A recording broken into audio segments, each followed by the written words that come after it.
In this report, we provide highlights to encourage discussion about the financial condition of the province. We use a set of indicators that can be one gauge in terms of informing such a discussion. However, this is not a commentary on past decisions or policy choices of the current or previous governments. It is simply a set of indicators that are based on an analysis of the cumulative effects of those choices.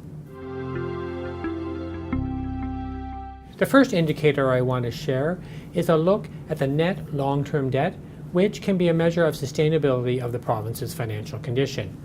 What it shows is that there has been a $4 billion increase in the total net long-term debt of the province over the past decade, with $500 million of that attributable to the last 5 years.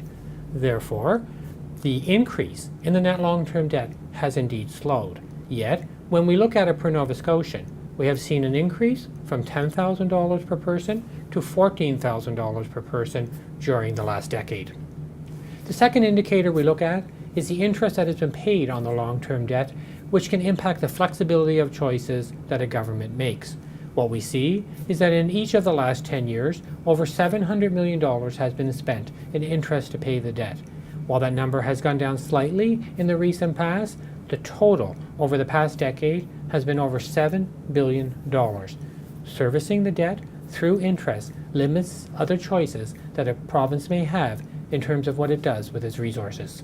Our last indicator looks at the reliance of the province on funding from the federal government to give a sense of vulnerability in terms of if something was to happen and that funding was to change significantly. What we see is that nearly 1 out of every $3 the province collects comes from the federal government.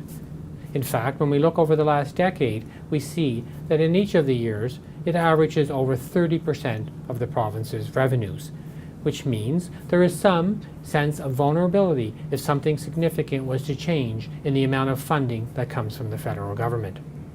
These three indicators that we have provided are one piece of information to inform public discussions. I would remind folks that the Nova Scotia Public Accounts, which the province provides annually, provides additional information and details on the financial condition of the province.